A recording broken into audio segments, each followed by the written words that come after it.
Bienvenidos a su canal Analizando con Israel Molina. En esta ocasión, con un nuevo look, vamos a analizar la canción de Ricardo Arjona, Jesús es verbo no sustantivo. Vamos a ver si esta canción es una canción con contenido bíblico, si está correcto lo que Arjona dice, o si por el contrario es una canción que distorsiona la figura de Dios y habla mal de Dios. Es una canción satánica. Vamos a ver si es una canción realmente inspirada por Dios, como él dice en el inicio de la canción, o es una canción inspirada por otro. Vámonos con el análisis.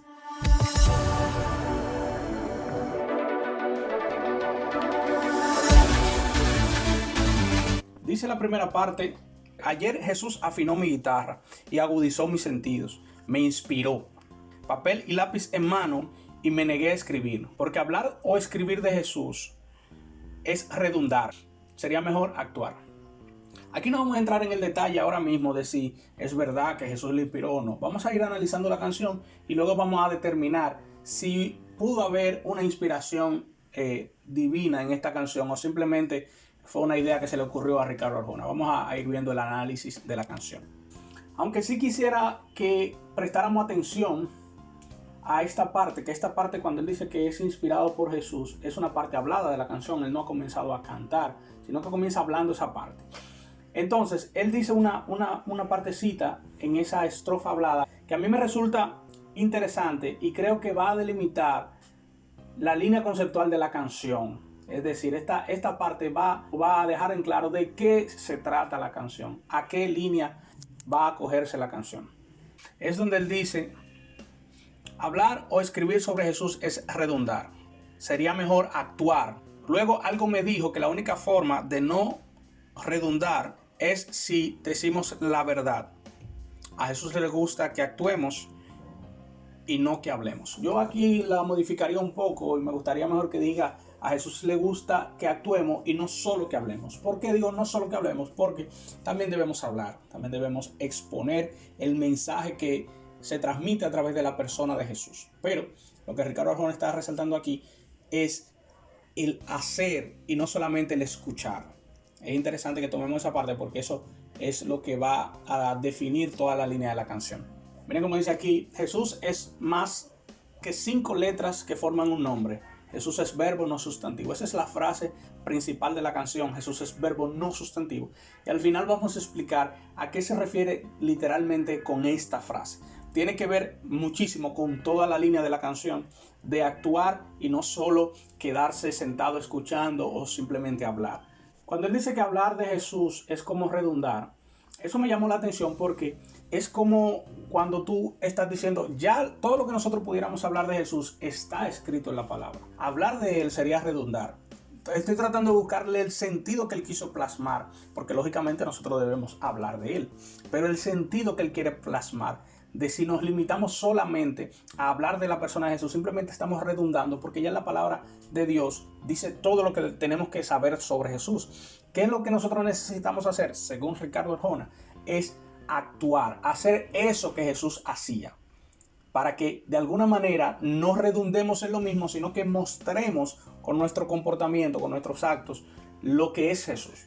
Me parece interesante. Vamos a entrar ya en la estrofa de la canción, la primera estrofa cantada. Jesús es más que una simple y llana teoría. Interesante esta parte aquí porque de alguna manera es como una exaltación a la persona de Jesús. Es como una especie de alabanza a la persona de Jesús esta frase. Jesús es más que una simple y llana teoría. Está poniendo por encima al Señor a una idea, a una fábula, a una historia, a una hipótesis, a una teoría de conspiración, sino que está poniendo a Jesús por encima de todo esto, diciendo Jesús es una realidad. Eso es lo que le está diciendo en pocas palabras.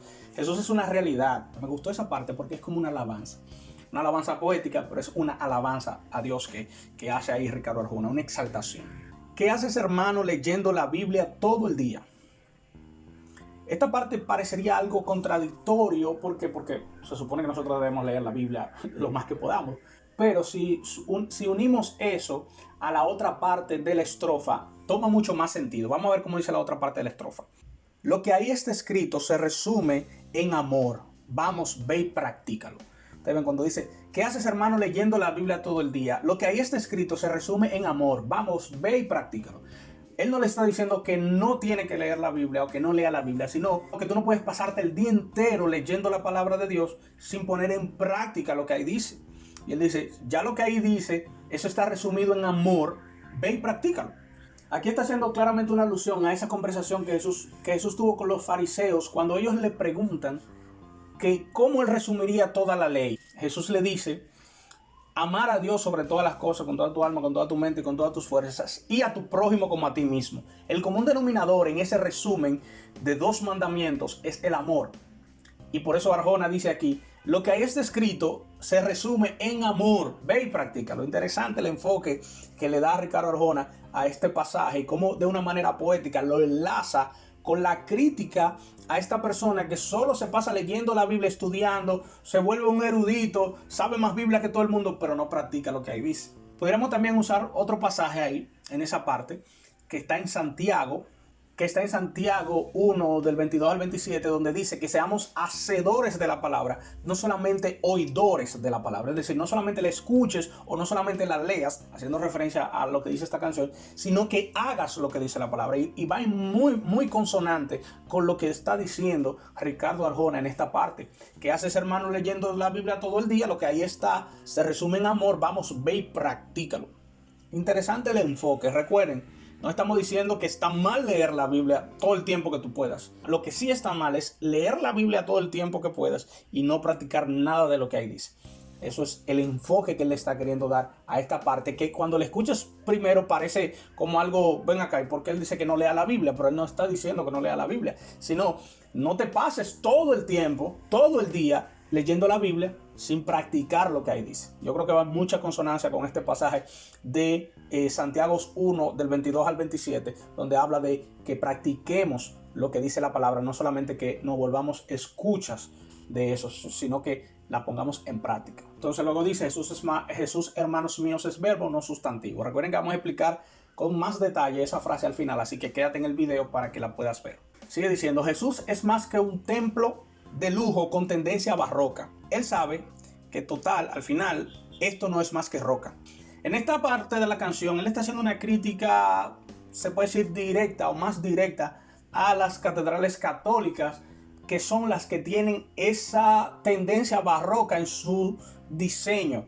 Recuerden que el periodo barroco de la historia se resaltó por esta explosión del arte, y si ustedes van a una catedral católica van a encontrar muchas pinturas en el techo de algunos artistas famosos de esa época, de esa época de la historia, y por eso Ricardo Arjona hace referencia a esta parte.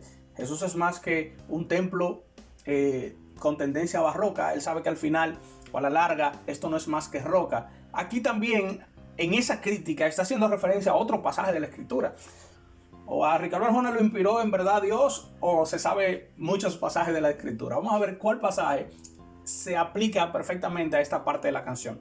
En Mateo 24 del 1 al 3, cuando los discípulos comienzan a mostrarle a Jesús la majestuosidad de la edificación del templo, él le dice, no va a quedar aquí piedra sobre piedra, todo esto va a ser destruido.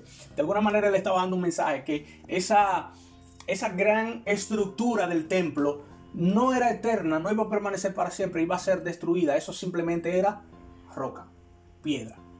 No era algo para exaltar. A quien había que exaltar era a la persona de Jesús. Y aquí Arjona hace un buen paralelismo con su frase y este pasaje diciendo, Jesús sabe que esos templos majestuosos a la larga no son más que roca. Tal como Jesús le dio a los discípulos. No se sorprendan de eso, que eso va a ser destruido y no va a quedar una piedra sobre otra piedra. Muy interesante cómo Arjona va mostrando de manera bien poética lo que va expresando estos pasajes bíblicos. Me gusta cómo va. La iglesia se lleva en el alma y en los actos, que eso no se te olvide. Básicamente ahí está dando una continuación a la estrofa anterior, donde está mostrando que esos grandes templos, que afanarse por hacer grandes templos no es lo más importante, porque eso puede ser destruido en cualquier momento y eso no es eterno. La iglesia somos nosotros, la llevamos nosotros dentro. Eso es lo que está diciendo Arjona y creo que tiene mucha razón. Nosotros hemos desvirtuado un poco la figura de la iglesia y la hemos llevado como que la iglesia es el templo, es la estructura física, y realmente la iglesia somos nosotros, los que vamos ahí, los que nos congregamos ahí, los que van a misa en el caso de los católicos, los que van a los cultos en el caso de los evangélicos. Ustedes son la iglesia, no es el templo, y eso es lo que está aquí resaltando Arjona. Es como si él estuviera diciendo: no te enfoques en hacer una gran edificación bien bonita con mucho arte, enfócate en arreglar tu iglesia propia, lo que está dentro de ti, que esa es la verdadera iglesia, no el templo. Me gusta. Jesús es más que un grupo de señoras de muy negra conciencia que pretenden ganarse el cielo con club de beneficencia. Si quieres ser miembro activa, tendrás que presentar a la directiva tu cuenta de ahorro en Suiza y vehículos oficiales. Está haciendo una crítica a ese elitismo que a veces se maneja en algunas congregaciones, donde de alguna manera tú tienes que tener un estatus para tú formar parte de ese grupo de personas, pero esto realmente no es un común denominador en las iglesias, por lo que no me voy a detener tanto tiempo en esta parte. Jesús es más que presignarse e hincarse y hacer de esto alarde. Él sabe que quizás por dentro la conciencia les arde. También podemos encontrar un pasaje bíblico que se aplica perfectamente a lo que está queriendo expresar aquí Arjona. Si por ejemplo nos vamos al libro de Lucas, en el capítulo 18, del verso 9 al 14, encontramos la parábola de el fariseo y el publicano. El publicano era un pecador que estaba buscando el perdón de Dios. El fariseo también era otro pecador, pero que se jactaba de las cosas que hacía para Dios. Y dice la Biblia que fue justificado primero el publicano, que estaba humillado, que ni siquiera quería levantar su rostro delante de Dios, que el fariseo, que se jactaba de todo lo bueno que él era. Entonces aquí de alguna manera está diciendo presignarse. Lo hace esto la iglesia católica, presignarse, arrodillarse lo hacemos todos.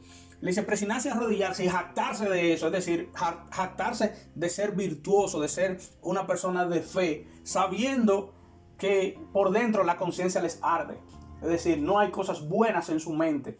Hay otro pasaje también cuando Jesús habla sobre la oración, que cuando ores te tranques en tu habitación y no lo hagas en público, no lo hagas en las plazas para que te vean, porque si lo haces así ya tienes tu recompensa. Hay dos pasajes que pudiéramos utilizar para concordar con lo que está diciendo Arjona en esta parte de la canción. Seguimos. Jesús es más que una flor en el altar de pecados. En esta parte está aplicando el mismo concepto de este adorno en las cosas del templo, de poner el templo bonito. No es que eso esté mal, poner el templo bonito, poner flores, poner cosas para que se vean más bonito, pero él está haciendo una crítica que la iglesia como que se enfoca nada más en estas cosas y no en lo más importante. Y aunque no es tal vez lo general, pero es una realidad que hay iglesias que se enfocan más en que el templo sea bonito, en que se vea atractivo a la gente, en que tengan un programa atractivo y no tanto en mostrar a Jesús. Me parece interesante. Y termina diciendo: Jesús, hermanos míos, es verbo, no sustantivo. La misma frase con la que concluye casi todas las estrofas. Dice: Jesús convertía en hechos todos sus sermones. Si tomas café es pecado, dicen los mormones. Tienen tan poco que hacer que andan inventando cada cosa. Miren esta crítica, aunque él menciona a los mormones con algo del café que ellos dicen que es pecado, pero eso podríamos extrapolarlo a todas las denominaciones, queriendo decir todas estas cosas que tú le quieres agregar a la fe, cargando a la fe, para que de alguna manera sea más difícil acercarse al Señor, que no te desrice, que no use pantalones, que no te ponga arete, que no beba café, que no haga esto, que no haga aquello, que no te deje barba, que no te deje bigote. Es decir, hay una gran cantidad de cosas en muchas denominaciones que son agregados que no tienen nada que ver con Dios. Y por eso aquí Arjona le dice: ustedes tienen tan poco que hacer que andan inventando cada cosa. Es decir, en vez de enfocarse en lo que tienen que hacer, lo que andan inventando cargas para ponerle a la gente que no son necesarias. Y esto también pudiéramos buscar un pasaje de la Escritura que se aplica perfectamente a esta situación. Pudiéramos ver en el libro de Lucas, en el capítulo 11, en el versículo 46, donde el Señor le está diciendo a los intérpretes de la ley, le está diciendo: ustedes, intérpretes de la ley, que cargan a los hombres con cargas difíciles de llevar, y vosotros ni siquiera la tocan. Ustedes han cargado a la gente con cosas difíciles de llevar que no tienen nada que ver con Jesús. Y ese tipo de cosas surgen en el ocio, cuando tú no tienes nada que hacer. Y por eso le dice, ustedes tienen tan poco que hacer que andan inventando cada cosa. Jesús es verbo, no sustantivo. Ya casi vamos a explicar esa frase. Y si ustedes se fijan, este pasaje concuerda tanto con lo que dice Arjona, porque dice lo de la carga, ¿verdad? Que la gente le pone, que los líderes le ponen a las ovejas. Pero más atrás dice, Jesús convertía en hechos todos sus sermones. Es decir, lo que Jesús decía que hagan, él también lo hacía. En este pasaje que leímos de Lucas, Jesús reclama a los intérpretes de la ley que ellos le ponen carga a las personas, pero que ellos no las llevan. Y miren cómo concuerda cuando él dice, Jesús convertía en hechos todos sus sermones. Es decir, las cosas que él decía, también él las practicaba. Y también va en concordancia con la línea de la canción. Interesante. Vamos a seguir leyendo. Jesús no entiende por qué en la iglesia le aplauden. Sinceramente no entiendo bien esta frase, a qué él se quiso referir, porque el aplauso como tal es una señal de exaltación. Cuando una persona hace algo bien, lo aplauden. Entonces, de alguna manera eso es una alabanza a Dios, aplaudirle. Cuando alguien está hablando de la persona de Jesús o del Padre en la iglesia y habla de los atributos o cualidades o de las cosas buenas que ha hecho por nosotros, normalmente uno aplaude en señal de alabanza. Entonces no sé bien a qué que se quiso referir con esto, pero creo que si se quiso referir a que no es correcto aplaudir, ahí creo que está equivocado. Seguimos. Hablan de honestidad sabiendo que el diezmo es un fraude. A Jesús le da asco el pastor que se hace rico con la fe. Esta parte es una crítica común a las iglesias, principalmente a las iglesias protestantes, donde se maneja el tema del diezmo. Algunas congregaciones lo ponen como algo obligatorio, otras tal vez no lo ponen tan así. Yo creo que el diezmo, aunque no es un tema, no vamos a abundar en el tema del diezmo aquí, como eso no, pero el diezmo sí o sí es algo, es una ofrenda. Es cierto que tenemos ofrenda y diezmo, pero el diezmo también es una ofrenda. Lo que pasa es que es una ofrenda específica del 10% de lo que tú hayas producido. Y debe ser una ofrenda voluntaria, debe ser una ofrenda que tú la hagas con agrado. Si tú das el diezmo sin quererlo dar, simplemente por cumplir, tu ofrenda no tiene sentido. Es mejor que no des nada. Tú tienes que dar el diezmo o la ofrenda que vayas a dar con alegría, con gozo, porque tú estás contribuyendo con la obra y porque tú estás de alguna manera agradeciendo con tu ofrenda a Dios el 90% de todos los otros ingresos que tú tienes, que Él te dio, que Él te permitió conseguir. Y con ese 10% tú le estás agradeciendo. Ahora, Arjona critica la parte también de que el pastor se hace rico con la fe. Un ataque que tienen muchos pastores es que toman del dinero de la iglesia. Ese no es el común denominador, pero se han dado casos que han hecho ese tipo de cosas. Eso está mal y eso está condenado por todo el que tenga un poquito de juicio dentro de la iglesia, de razón, de razonamiento, de raciocinio. Condena estas cosas, pero al igual que en todo, hay personas que lamentablemente no hacen las cosas de manera correcta. Y estas personas que se hacen ricos a costa de tomar el dinero de la iglesia, no importa si es pastor, tesorero, quien sea, eso está mal. Y esa crítica a la que él hace, me uno. El trabajo de la fe no debe ser, por ejemplo, yo como pastor o como líder o como cantante cristiano, mi norte no debe ser enriquecerme con las cosas de la fe. Mi norte debe ser llevar el mensaje de la fe. Ahora, si Dios me bendice mediante ese trabajo y me permite tener posesiones, eso no está mal. No está mal tú tener posesiones. Lo que yo creo que tal vez estaría mal es tú tener como norte enriquecerte a costa de la fe. Y creo que esto es lo que está criticando aquí Arjona. Y en ese sentido yo me uno a la crítica. Repito, no digo que tú no puedas tener posesiones y que Dios no pueda bendecirte y que tú puedas tener muchas posesiones. Pero no debe ser tu norte a seguir el conseguir esas posesiones y menos a través de la fe. De mi barrio la más religiosa era doña Carlota. Hablaba de amor al prójimo y me ponchó 100 pelotas. Interesante esta frase porque va en consonancia con toda la línea de la canción de el practicar lo que se predica, no solamente hablar, sino poner en acto, actuar acorde a lo que tú estás diciendo. Él dice, ella hablaba de amor al prójimo y me ponchó 100 pelotas o me pinchó 100 pelotas, como decimos aquí en mi país. Esa práctica de amor ella no la hacía, ella hablaba de que había que amar a su prójimo, pero cuando su prójimo, en este caso el Arjona, la molestaba porque hacía caer pelotas en su terreno, ella lo que hacía era que se la pinchaba. Entonces no estaba mostrando ese amor. Y no estamos diciendo con esto que un cristiano no pueda, un creyente no pueda molestarse, un practicante de la fe no pueda quillarse en algún momento, no pueda tal vez perder el control. No estamos llamados a eso, pero tal vez te pueda pasar en alguna ocasión.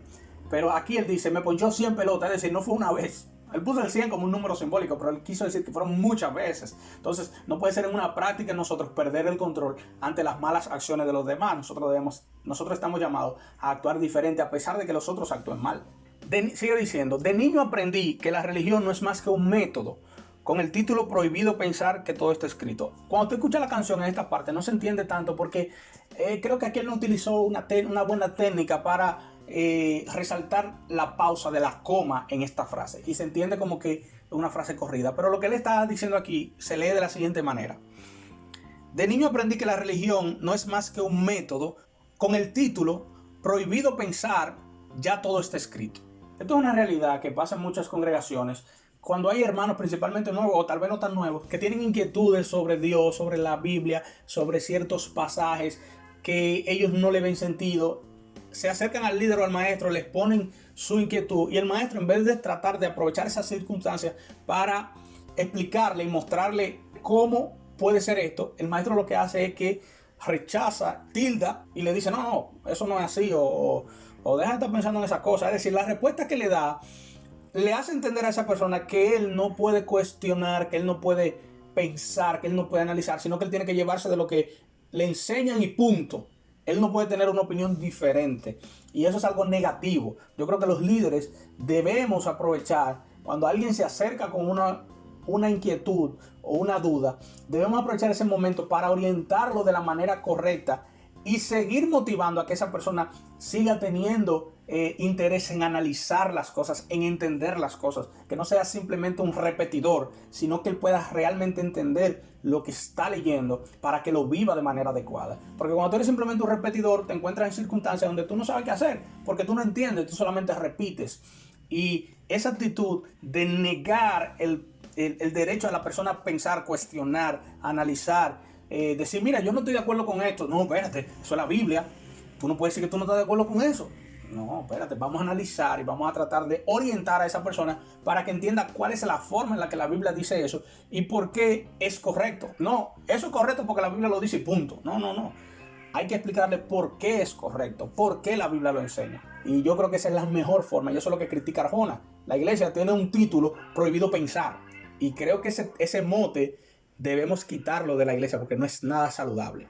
Me bautizaron a los 2 meses y no me avisaron. Hubo fiesta, piñata y a mí ni me preguntaron. Bautízame tú, Jesús, por favor. Y así entre amigos. Sé que odias el protocolo, hermano mío. Aquí le está haciendo una crítica al bautismo de niños. Yo lo entiendo, lo que él dice. El bautismo es un símbolo del arrepentimiento. Y un niño que no tenga conciencia de eso no tiene mucho sentido. Pero el que lo quiera hacer como una consagración de su hijo para Dios, lo puede hacer. Por ejemplo, en la iglesia donde yo asisto no se hace un bautismo como tal, sino que tú puedes llevar tu hijo y presentarlo, dedicarlo al Señor. Eso se hace allá. Y yo creo que sería una alternativa al bautismo, porque tal vez el bautismo de niños, cuando un niño no tiene conciencia de lo que está haciendo, tal vez no tenga tanto sentido de lo que es el bautismo. No es que está en pecado el que bautice a un niño ni nada de eso, pero creo que el sentido del bautismo el niño no lo entiende y debe ser algo que el niño entienda. Por eso es mejor hacerlo a una edad donde él pueda comprender lo que está haciendo. Esta parte cuando él dice, bautízame tú, Jesús, y dice, aquí entre amigos, sé que no te gusta el protocolo, hermano mío. Aquí él está tildando a Jesús de alguna manera como de rebelde. Y en el sentido en el que él lo está queriendo explicar, es como Jesús se oponía a la forma en la que normalmente los escribas y fariseos querían presentar la fe. Querían presentar la fe como algo cerrado, como algo tan estricto que nadie podía entrar. De hecho, recuerden ese pasaje donde Jesús le dice a los fariseos, ustedes no dejan a nadie entrar con todas sus leyes, ni ustedes entran. Interesante esta parte. Todo ese protocolo que han armado alrededor de la fe limita que la gente se acerque a la fe. Y eso es algo que nosotros debemos observar para no caer en lo mismo hoy. De no poner tantos protocolos para acercarse a la fe, que la gente simplemente no se acerque, porque Jesús criticó eso mismo. Y aquí Arjona está haciendo alusión a esa misma parte. Señores, no dividan la fe, las fronteras son para los países. En este mundo hay más religiones que niños felices. Evidentemente aquí él está confundiendo las religiones con las denominaciones. Religiones no hay tantas. El budismo, el hinduismo, el cristianismo, hay unas cuantas. Pero las denominaciones sí hay muchas. Dentro del cristianismo hay cientos de denominaciones. Entonces a eso es que él se está refiriendo. Ciertamente no debería ser lo mejor, lo idóneo que hayan tantas denominaciones. Pero a causa de no ponerse de acuerdo en muchas cosas, es que se dividen ciertas iglesias y un grupo se va para acá y otro para acá porque tienen ideales diferentes.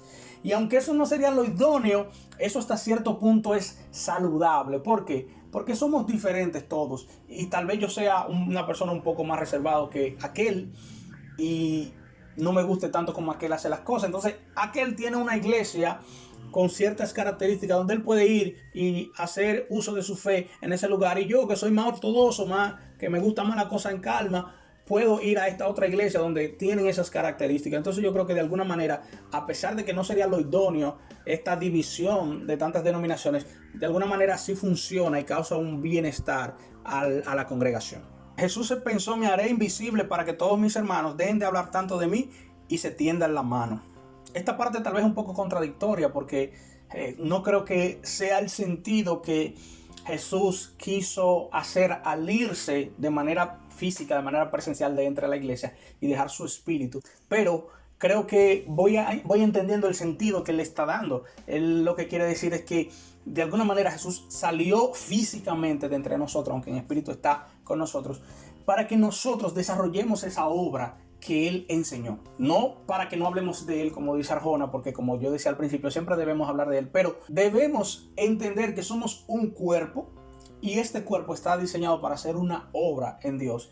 Y este ascenso de Jesús, tal como él dijo, nos manda el Espíritu Santo para que nos enseñe más cosas y nosotros ponerlas en práctica, que es la línea de toda la canción, poner en práctica lo que sabemos, no solamente quedarnos con ese conocimiento ahí. Sigue diciendo: Jesús, eres el mejor testigo del amor que te profeso. Tengo la conciencia tranquila, por eso no me confieso. Rezando 2 Padres Nuestros, el asesino no revive a su muerto. Jesús, hermanos míos, es verbo, no sustantivo. Aquí él está haciendo una crítica a la confesión que utiliza la Iglesia Católica con el Padre, que tú vas donde el Padre, le confiesas tus pecados, él te dice: reza 2 Padres Nuestros, te Ave María y ya. Tiene una parte buena y una parte mala en esta parte. ¿Cuál es la parte buena? En que realmente el tú ir donde el Padre a confesar que mataste a una gente no revive al muerto. Él está diciendo aquí: no lo mates, porque si tú lo matas, no lo vas a revivir con ir donde el Padre a que te diga que ores 2 Padres Nuestros. Ahora, la parte en la que él está mal es que tengo mi conciencia tranquila. Él está tal vez comparando con las cosas triviales que él hace, con matar a una gente, con hacer tal vez un pecado muy fuerte. Y como él no hace nada de esa cosa, él tiene su conciencia tranquila. Pero eso no es una realidad, porque nosotros todos le fallamos a Dios de alguna u otra manera y constantemente debemos arrepentirnos de nuestros pecados. Pero eso no significa que tenemos que ir de un padre a confesarnos, sino nosotros mismos en nuestra casa pedimos perdón a Dios por las cosas malas que hacemos y ahí Él nos perdona. Esta parte es tal vez la parte más controversial de la canción. Dice: Jesús, no bajes a la tierra, quédate allá arriba. Todos los que han pensado como tú ya están boca arriba, olvidados en algún cementerio de equipaje sus ideales. Murieron con la sonrisa en los labios porque fueron verbo y no sustantivo. Esta parte evidentemente está hablando de una segunda venida del Señor, que ya la primera vino cuando Él murió en la cruz. Entonces, Él está diciendo: no bajes a la tierra. Es como si le estuviera diciendo: Señor, aquí no hay nada que buscar. Tú vienes a buscar tu iglesia, ¿verdad? Aquí no hay nada que buscar. Todos los que pensaban como tú, decir, todos los que tenían los ideales acordes a lo que tú tienes, ya están muertos en un cementerio y con sus ideales de equipaje. Es decir, se llevaron sus ideales con ellos. No hay nada que buscar aquí. No hay personas con ideales como lo que tú tienes. Así que ni vengas, no vengas a buscarlo. Evidentemente él está totalmente equivocado en esta parte, pero no deja de ser una crítica que causa que le prestemos atención. ¿Por qué?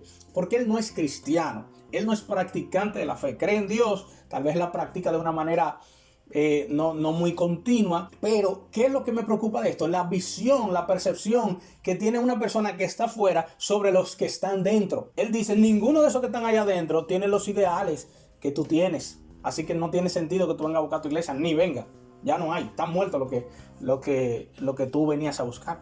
Evidentemente, él está equivocado en este sentido, él está generalizando, lógicamente, pero sí hay personas muy virtuosas, personas que realmente viven una vida agradable a Dios, Y recuerde que Jesús no viene solo a buscar a los vivos, sino también a esos muertos que él menciona que murieron con la sonrisa en los labios porque fueron verbo y no sustantivo. Así que Jesús sí tiene que venir, Ricardo Arjona, a buscar a su iglesia. Para concluir, vamos a hablar de la frase Jesús es verbo, no sustantivo. Esta frase va en total consonancia con la línea de la canción. Jesús es verbo, no sustantivo. El verbo en una oración es la acción, es lo que se mueve. Sin embargo, el sustantivo que necesita ser acompañado es algo inamovible, por así decirlo. Cuando él dice Jesús es verbo, no sustantivo, él le está diciendo Jesús es una acción, no algo que adorna, no algo que acompaña, no algo que está ahí y necesita de más cosas para tener sentido, sino que Jesús por sí solo tiene sentido, así como los verbos. Los verbos por sí solo tienen sentido, por sí solo son una acción, por sí solo te mandan a hacer algo. Y por eso él dice, Jesús es verbo, Jesús es una acción, no un sustantivo, no algo para adornar. Muy interesante la canción de Ricardo Arjona, sin duda un poeta, sin duda Dios le ha dado un don para escribir de una manera majestuosa. Pequeñas cositas en esta canción en la que no estoy de acuerdo, pero en sentido general, si tuviéramos que hablar de la generalidad de la canción, ciertamente sus críticas están adecuadas. Hasta pudimos encontrar varios pasajes de la escritura que van en consonancia con las críticas que él hace en esta canción. Así que si tuviéramos que decir si Dios realmente inspiró a Arjona para escribir esta canción o fue un invento de él, podemos decir que el contenido concordante con la palabra de Dios en esta canción asciende a más de un 90%, en mi opinión, y según el análisis que hemos realizado. Por lo que ciertamente hay una inspiración de la palabra de Dios en esta canción. No estoy diciendo que Jesús bajó y le dijo, mira, escribe esta canción y le afinó la guitarra como él dice, pero ciertamente hay una inspiración bíblica en la escritura de esta canción. Eso no lo podemos dudar. Espero que les haya gustado el análisis. Nos vemos en un próximo capítulo de su canal. Espérense. Suscríbanse al canal, denle like, compartan este video con los demás. Y nos vemos en un próximo capítulo de su canal Analizando con Israel Molina.